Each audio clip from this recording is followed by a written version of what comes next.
Hello, I hope you all are doing well. Since there are very few days left for mains, I want you to make most out of this video. And so I'm going to share the answer copy of Vishaka Yadav, who scored 162 marks in ethics, which is one of the highest marks yet. Usually ethics की cut off around 100 होती है on an average basis, but Vishakha scored 162 and that was the main reason कि वो top ranks में आ पाए.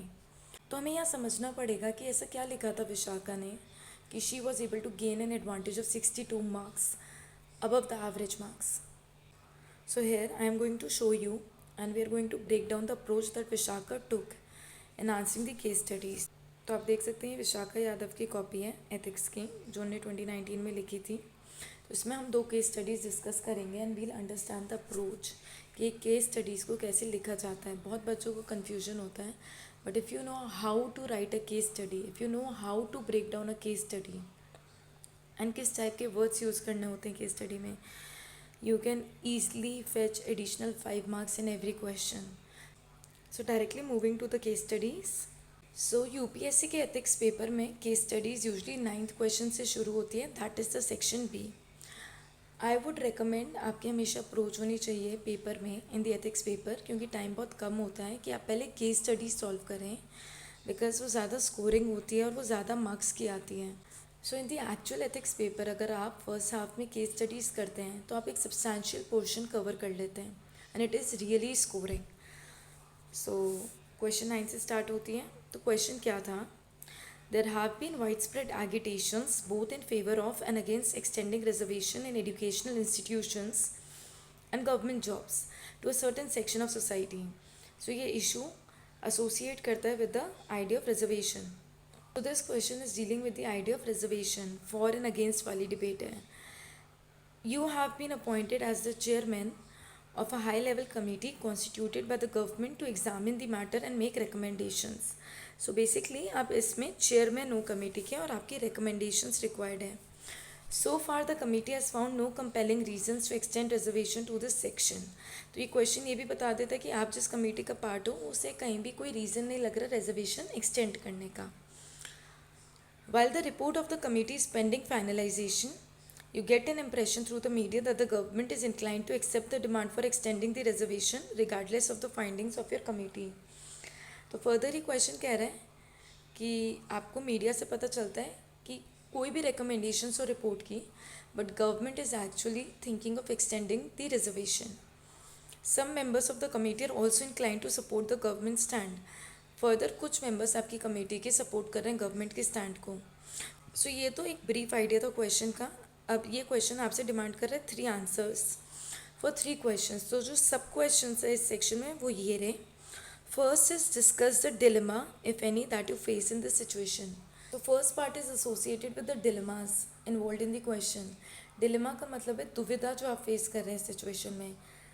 Second is what course of action would you take and you have to give the reasons for the same. And the third part is also discuss the ethical issues involved with the policy of affirmative action in India. This is a 20 marker question. अब आप इसे कैसे deal करेंगे? This whole case studies of 20 marks. तो हर एक सब group का is almost like 6.5 to 7 marks की weightage. So विशाखा मैम ने instead of directly jumping into the part A answer, उन्हें एक brief summary या brief idea दिया about the question. कैसे? Indian reservation scheme is the largest affirmative action program aimed to address the historical injustice of a medieval discriminatory society towards a more equitable egalitarian society. Also stating the articles, उन्होंने क्या बताया है कि जो ये Indian reservation है वो एक एफर्मेटिव एक्शन, एक पॉजिटिव एक्शन है गवर्नमेंट के पार्ट में, जो बेसिकली शुरू किया गया था to correct the historical injustices. कौन से हिस्टोरिकल इनजस्टिसेस? जो मिडीवल पीरियड में कंडक्ट किए गए थे. So she has given a fair idea कि the whole idea of the reservation policy was to correct the historical injustices. Along, she has also mentioned the constitutional articles dealing with reservation. For example, Article 15, that is no discrimination on the basis of gender, religion, race, caste. Article 16, कि public employment में कोई discrimination नहीं होना चाहिए. Article 46. सो क्या हो रहा है, इससे एक आइडिया पता चल रहा है कि आपको सिर्फ इस क्वेश्चन में ऊपरी नॉलेज नहीं है, आपको एक इन डेप्थ नॉलेज है. So this is like a value addition to your answer. अब जो उन्होंने इंट्रोडक्शन दिया है उसी में उन्होंने स्टेक होल्डर एड्रेस कर दिया है. This is my personal recommendation to every student, no matter what the case study is, always write the stakeholders. It is like a value addition and it hardly takes a minute. तो इस particular case study में कौन stake holders हैं? Stake holders basically वो लोग होते हैं जो इस पर्टिकुलर रिजर्वेशन पॉलिसी से अफेक्ट हो सकते हैं. अगर उसे इंट्रोड्यूस किया गया उससे अफेक्ट हो सकते हैं, अगर उसे इंट्रोड्यूस नहीं किया गया उससे अफेक्ट हो सकते हैं. तो यहाँ पे ऑब्वियसली स्टेक होल्डर गवर्नमेंट है. स्टेक होल्डर वो सेक्शन है जो रिजर्वेशन मांग रहा है. स्टेक होल्डर कमेटी है बिकॉज वो रिकमेंडेशन दे रही है. स्टेक होल्डर हेड है, आप हेड हो उस कमेटी के. स्टेक होल्डर मीडिया है obviously. Stakeholder other sections है. फॉर एग्जांपल अगर आप एक सेक्शन को रिजर्वेशन दे रहे हो तो इससे क्या हो सकता है, बहुत सारी अदर सेक्शंस भी सोसाइटी के रिजर्वेशन डिमांड कर सकते हैं. तो इसी चीज़ को हम डोमिनो इफेक्ट कहते हैं कि if you bring one thing for one section, ऐसा हो सकता है कि बाकी सेक्शंस भी वो चीज़ डिमांड करने लगे और इससे बहुत ज़्यादा प्रॉब्लम्स क्रिएट हो सकती हैं. तो इस वर्ड को नोट डाउन कर लो, डोमिनो इफेक्ट. आप भी जहाँ पे भी इसको यूज़ कर सकते हो, make use of this word. Actual answer तो अब शुरू हो रहा है पार्ट ए का. इससे पहले जो भी है वो बस एक आइडिया दे रही है कि इंडियन रिजर्वेशन सिस्टम क्या है, वो कैसे हेल्प कर रही है और उसे क्यों लाया गया था और कौन से स्टेक होल्डर्स अफेक्ट हो रहे थे. And then she starts with our answer, actual answer. So I honestly think this is a very good approach.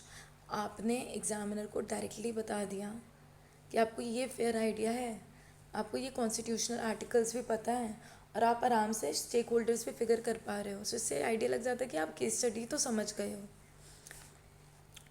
Now the answer about the dilemmas is, since the government is inclined to undertake populist measure, it creates a dilemma to favor political view or undertake an honest objective assessment of the case. तो ये बता रही है पहला जो confusion है, पहला जो डिलेमा या दुविधा है कमेटी के लिए कि क्या वो गवर्नमेंट को फेवर करे, दैट इज़ पॉलिटिकल व्यू, या क्या वो ऑनेस्टली काम करे. So it is political view versus honest objective assessment. आप इसको ऐसे भी लिख सकते हो, favouring the government versus integrity.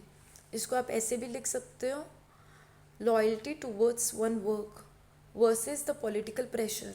तो इसी चीज़ को आप बहुत सारे तरीक़ों से फ्रेम कर सकते हो. मैंने जैसे आपको दो और बताएं, बट आप देखो उनकी वर्डिंग कितनी अच्छी है कि क्योंकि गवर्नमेंट इंक्लाइंड है पॉपुलिस्ट मेजर के टूवर्ड्स, तो कमेटी के लिए डिलेमा हो गया है, ये दुविधा हो गई है कि क्या वो पॉलिटिकल व्यू को फेवर करे या क्या वो ऑनेस्ट ऑब्जेक्टिव असेसमेंट करें. सेकेंड डिलेमा है because the reports and the impression is created through media. There is a fear of backlash in case of negative proposals from the concerned section. For example, Jat agitation. Second dilemma इनने क्या बताया, क्योंकि usually आज की date पे जो भी image किसी कमेटी की क्रिएट होती है वो मीडिया के थ्रू होती है. तो मीडिया अगर ऐसे बोलेगा कि कमेटी ने नेगेटिव रिकमेंडेशन दी है, कि कमेटी ने रिकमेंडेशन दी है कि रिजर्वेशन ना दी जाए, ये बेसिकली क्या बोल रहा है कि अगर मीडिया कमेटी की रिकमेंडेशंस को नेगेटिव लाइट में शो करती है तो इससे सोसाइटी का वो पर्टिकुलर सेक्शन जो रिजर्वेशन डिमांड कर रहा था वो इस कमेटी के अगेंस्ट एगिटेशन कर सकता है, बैकलैश क्रिएट कर सकता है. तो there is a fear of backlash and it is so true. आज की डेट पे आप देखोगे तो फियर ऑफ बैकलैश एक रियलिटी बन चुका है.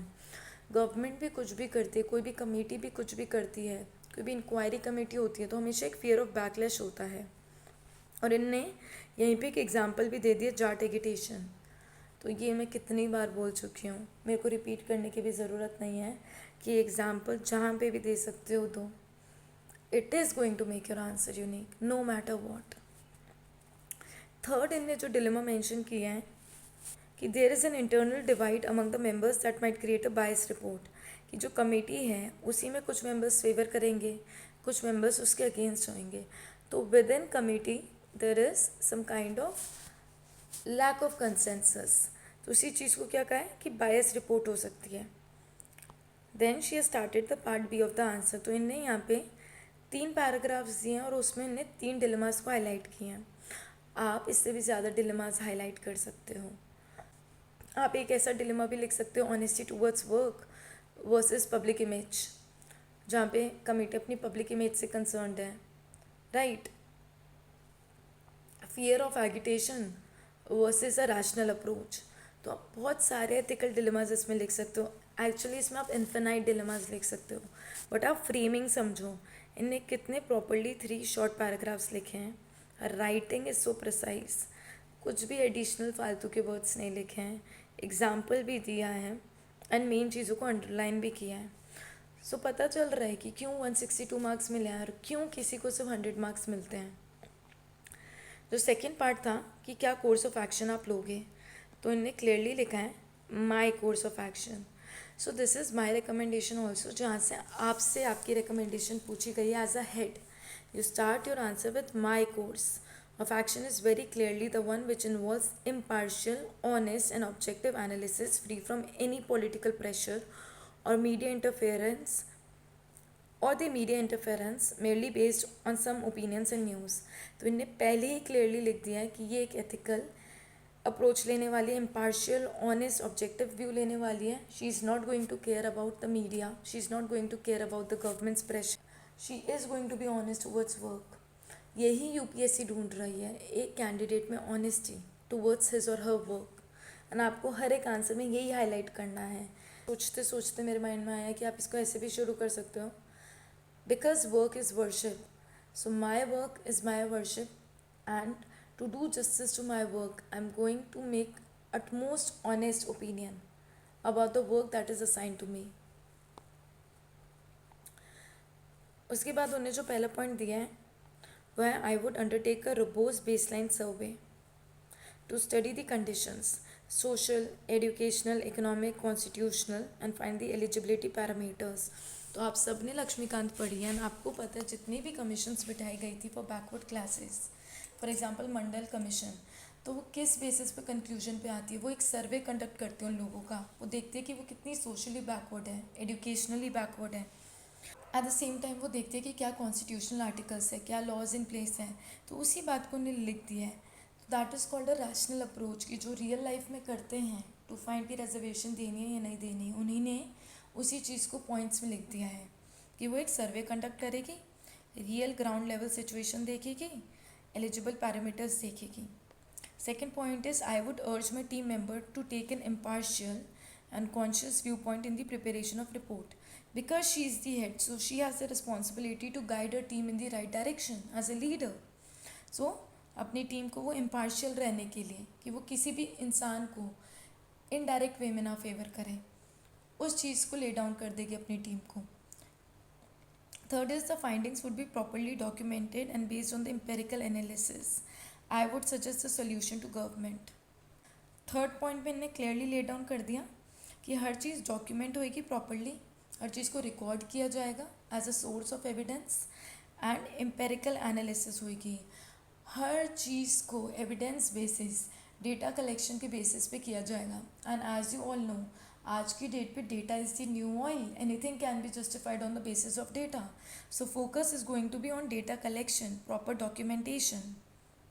Fourth is since committee doesn't find substantial proof, I'll write and disfavor the given proposals। तो जैसे कि क्वेश्चन की डिमांड में लिखा हुआ था कि कमेटी फाइंड करती है कि रिजर्वेशन इज़ नॉट रिक्वायर्ड, तो इन्हें क्लियरली ले डाउन कर दिया क्योंकि कमेटी को कोई सब्सटैंशियल प्रूफ मिल ही नहीं रहा रिकमेंडेशन देने का। तो सिंस कोई प्रूफ नहीं मिल रहा तो वो डिसफेवर करेगी despite any political pressure. And last is if asked by media persons I adhere to my rule book and conduct rules to maintain integrity of process until the government takes a final stand। So well written कि अगर media persons are going to question me, still I am going to follow the rule book, the constitution, the conduct rules, I am going to maintain integrity. अगर आप सबने कभी भी ethics पढ़ा है तो you know integrity is key. What is integrity? Integrity is when what you say, what you do, how you act, सब एक डायरेक्शन में है। अगर आप जो बोल रहे हो बट आप कुछ और कर रहे हो तो आप में इंटीग्रिटी नहीं है। बट अगर आप जो बोल रहे हो, जो आप कर रहे हो, जो आपके एक्शंस है वो एक ही डायरेक्शन में, उस चीज़ को इंटीग्रिटी कहते हैं। तो ये क्लियरली कह रही है कि rule book and rules are going to be the ultimate guide and she is gonna be completely integral. So that is how she is going to take action. तो इसमें इन्हें क्या किया, इनने अपना कोर्स ऑफ एक्शन अंडरलाइन कर दिया और उसमें 5 सब पॉइंट्स लिख दिए। The third part of the question was about ethical issues। What are the ethical issues in the reservation regime? I think every aspirant knows what are the problems of the reservation. Even if you have it, even if you don't have it, you know what are the problems that are rooted in the reservation system in the society.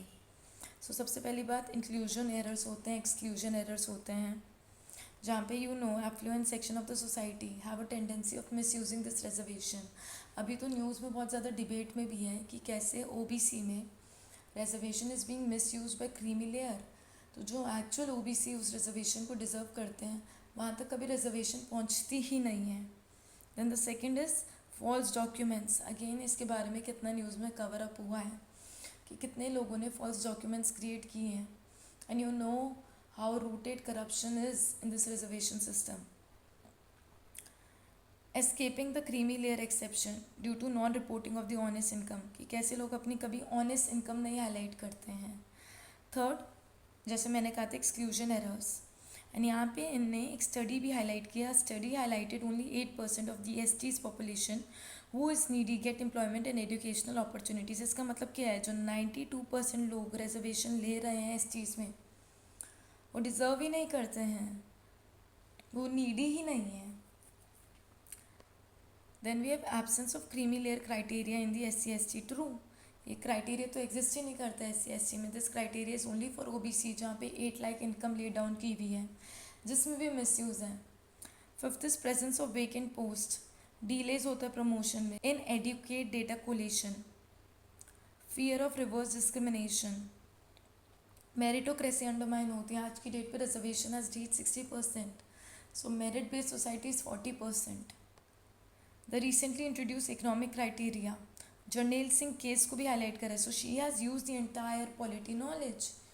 जितने भी cases उन्होंने पढ़े थे, जितने भी constitutional articles पढ़े थे, data coat करा है. एंड डेटा से क्या हो गया, आंसर में दम आ गया है, आंसर में वेट आ गया है. And not just one data, you can see data here, you can see data here. इस डेटा को आप सिंपली यहाँ से लिख सकते हैं अपने नोट्स में. एंड अगर रिजर्वेशन पे कहीं पे भी क्वेश्चन आता है, चाहे वो एसए हो, चाहे वो एथिक्स हो, चाहे वो जीएस के पेपर हो, आप डायरेक्टली इसको कोड कर सकते हैं. कितने सारे ऑप्शनल में ये डेटा यूज़ हो सकता है, चाहे वो सोशियोलॉजी हो, चाहे वो पॉलिटिकल साइंस हो. And you would be knowing vote bank politics. जितनी भी आज तक रिजर्वेशन लाई है, एक बहुत सॉलिड ग्राउंड था कि वो पॉपुलिस्ट थी, वोट बैंक के बेसिस में की गई थी. And then obviously fear of Pandora box of demands, जो अभी हमने पढ़ा था ऊपर, डोमिनो इफेक्ट, कि अगर आप एक सेक्शन को दोगे तो बाकी सेक्शन डिमांड करेंगे. That is going to be obvious. So कितने अच्छे से हमने सम अप करा है. You can see 1 2 3 4. So you can see more than 4 page का आंसर है, जिनमें विशाखा मैम ने ऑलमोस्ट हर एक पार्ट को प्रॉपर वेटेज दी है. That is how you are going to fetch extra marks in case studies. And even if you somehow take the advantage of 62 or 50 marks in one paper like ethics, ये बहुत major होता है. Many of us just miss the cut off by 2 to 3 marks, final cut off. So this is a lot. अभी जितनी मेहनत कर सकते हो इस टाइम पे करो. Find out the best copies. देखो टॉपर्स कैसे लिखते हैं, क्यों उनके इतने अच्छे नंबर आए, और वहीं पे यू विल रियलाइज़ कि यू लर्न अ लॉट. यहाँ से आप कितनी चीज़ें निकाल सकते हो. आप अपने नोट्स में डोमिनो इफेक्ट के बारे में लिख सकते हो, आप अपने नोट्स में डेटा लिख सकते हो, जर्नेल सिंह केस को हाईलाइट कर सकते हो, इंटीग्रिटी, एथिकल जैसे वर्ड्स ऐड कर सकते हो. यू कैन राइट कि आपसे सेम क्वेश्चन पूछा गया कि अगर आप हेड ऑफ कमेटी हो तो आप सर्वे कंडक्ट करोगे, आप चीज़ों को डॉक्यूमेंट करोगे, आप चीज़ों को एनालाइज करोगे, आप भी एविडेंस के बेसिस पे काम करोगे, एम्पेरिकल एविडेंस. यही वर्ड्स ड्रॉप आउट करके आने हैं. वो कुछ बहुत एक्सट्रीम अलग नहीं लिख रहे हैं. These are the certain words. Toppers know अगर ऐसे वर्ड्स लिख के आएंगे, अगर आंसर ऑर्गेनाइज वे में होएगा, पॉइंट्स में होएगा, इतना क्लीनली प्रेजेंटेड होएगा, then nobody else can stop you from scoring marks. Keep analysing in similar way. मैं जितना कर सकती हूँ मैं कर रही हूँ, मैं ला रही हूँ regularly, but you also keep doing the same. अगर आपको कोई पर्टिकुलर टाइप की वीडियो चाहिए रिगार्डिंग द मेंस प्रिपरेशन, जहाँ आपको कन्फ्यूजन है या जहाँ कोई टॉपिक आपको समझ नहीं आ रहा, आप चाहते हो कोई टॉपिक कवर हो स्पेसिफिक, आप जस्ट उसे कमेंट बॉक्स में लिख दीजिए. I will surely make a video on the same. And thank you so much for your love and support. It means a lot. जो भी आप मेरे को कमेंट्स टेलीग्राम पे लिख के भेजते हो, I do read them. And honestly बहुत खुश कर देते हैं. Keep working hard. कोई भी हेल्प चाहिए हो, feel free to text me on Telegram and I'll resolve it as fast as I can. All the best, study hard.